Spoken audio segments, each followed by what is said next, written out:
राजधानी recording studio Belwatia.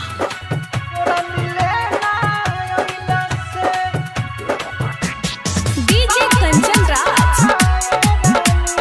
Hajipur Vaishali.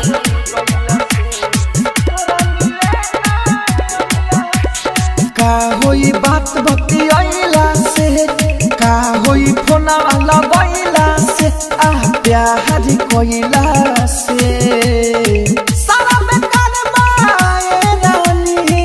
तोरा मिले ना आइला से, तोरा मिले ना आइला से, तोरा छोड़ी के गइला से सारा बेकार माए रानी। तोरा मिले ना आइला से। डीजे कंचन राज हाजीपुर वैशाली।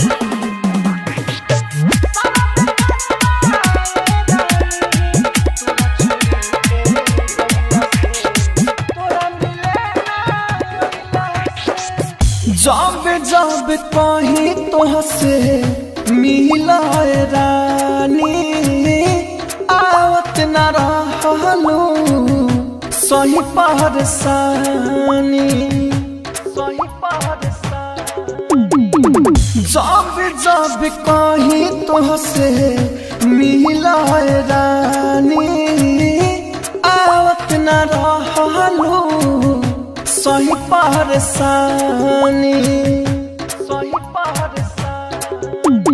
का होई दिलावा लगैला से, आ कसम खइला से सारा बेकार माए रानी।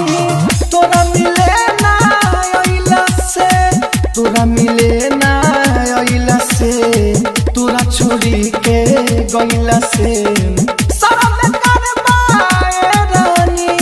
तोरा मिले ना आइला से। डीजे कंचन राज हाजीपुर वैशाली।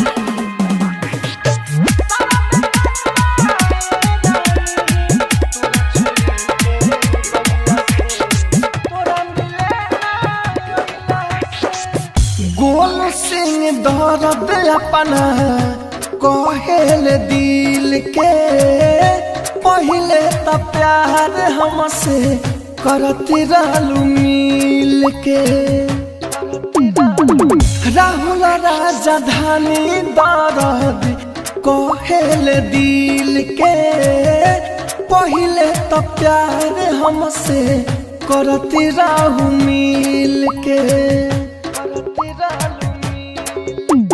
का होई अब पछतैला से, आ टेंशन धइला से सारा बेकार माए रानी।